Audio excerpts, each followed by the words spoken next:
Magandang araw pong muli at welcome pong muli dito sa Huntahan ng Bayan TV. Panoodin po itong naging revelasyon ni Jing Paras. Ito po ay galing sa balitang nakuha niya sa isang membro ng bandang Rolling Stone. Panoodin po natin ito. Ito po, galing sa Rolling Stone. Ito, basahin natin yung Rolling Stone, si Keith Richards, a very famous band. Keith Richards, remember, son of an overthrow dictator from the Philippines, in an interview with Enemy. Enemy is a magazine. Keith Richards' interview with Enemy magazine during their Steel Wheel tour in 1990. So as early as 1990 and before.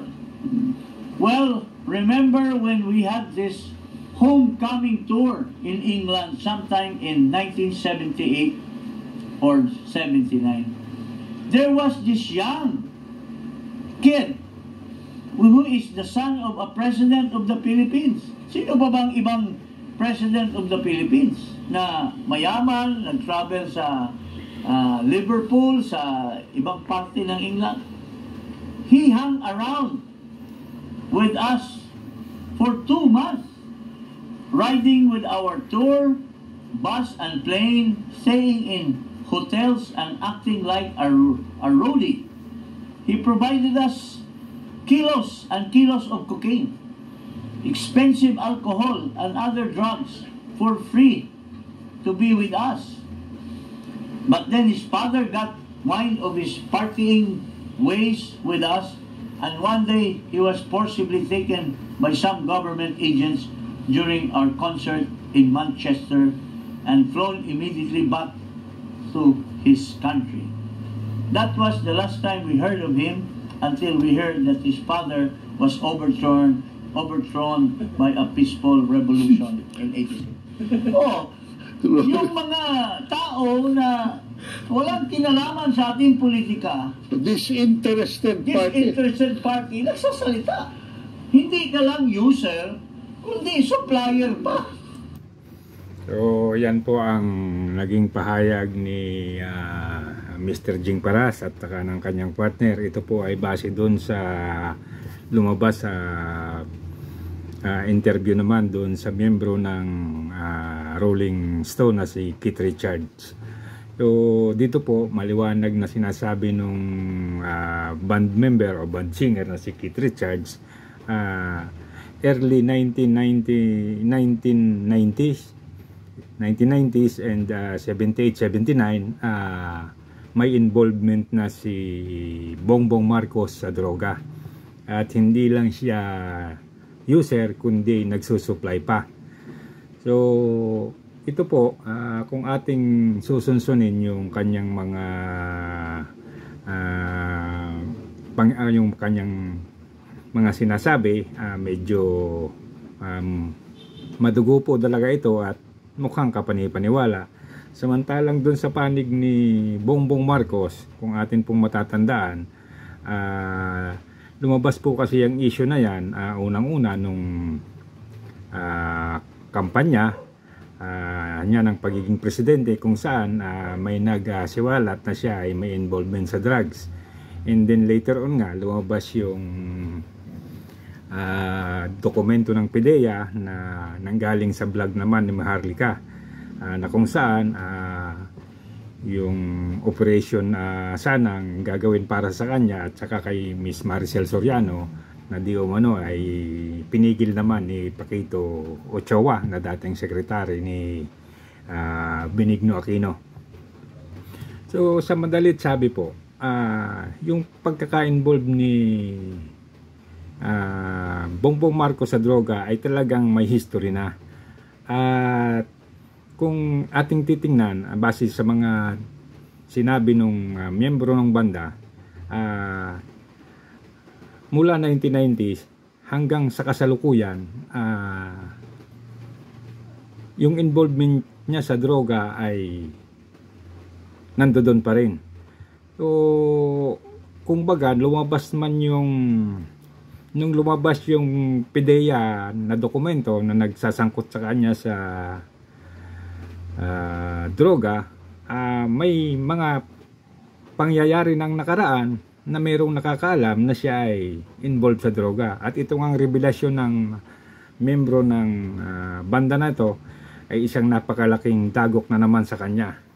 So sa bagay, hindi naman po natin na titingnan pa yung mga nagdaang panahon, kasi kung mula naman noon naging malinis na siya at umiwas na siya sa droga, hindi na siya naging involved, wala naman pong kaso kung kaya niya talagang panindigan yung kanyang pinangakong pagsiservisyo sa Pilipino at yung kanyang posisyon ngayon bilang presidente. Kung mapapatakbo naman niya ng ayos at mapapatunayang itong panahon na ito wala na naman siyang involvement sa droga, wala naman pong sigurong magiging masama pa sa mga Pilipino. Ang isa lang po kasing nakakasama sa mga Pilipino ngayon ay yung mga desisyon niya na minsan hindi wala sa ayos talaga, at kahit yung mga taong nasa paligid niya ay gumagawa ng mga bagay na wala sa tamang direksyon. Katulad po nitong pagkakaroon ng tension sa pagitan ng Pilipinas at China sa West Philippine Sea, na kung saan halos ang nakikialam at nagpapatakbo na yata ay mga Amerikano. So medyo yun po yung ikinakadismaya ng mga Pilipino. And then itong mga issue ng corruption na hindi niya ginagalaw, itong mga issue ng aligasyon ng corruption din na ginagawa ng kanyang mga bataan, o lalong-lalo na yung kanyang kamag-anak, at yung mga kasong kinasasangkutan na umano ng kanyang asawa, medyo nagiging isang malaking balakid o isang malaking pagtatanong para sa mga tao kung ano ang katotohanan. At ito po ay patuloy na lumalawak at lumalaki. Lalo na ngayon, kung ating matatandaan, lagi din nilang ginigipit yung maisog rally na ginagawa ng dating presidente Rodrigo Roa Duterte. So ang lahat po na ito ay may pagkakaugnay sa isa't isa. Unang-una po, balikan natin yung issue niya sa droga. Hanggang ngayon, hindi niya inamin o hindi niya itinanggi. At yung mga dokumento na nagpapatunay na siya ay hindi involved sa droga, kagaya nung ginawa niyang drug test, medyo questionable. Unang-una, 2 minuto lang mahigit, at umamin mismo yung St. Luke's na nag-facilitate ng drug test na cocaine lang yung tinesting sa kanya.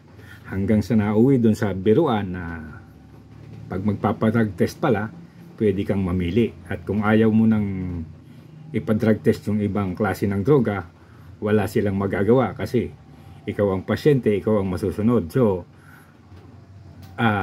ito po ay salungat doon sa mga patakaran ng gobyerno at saka ng mga kumpanyang nangangailangan ng mga drug result testing.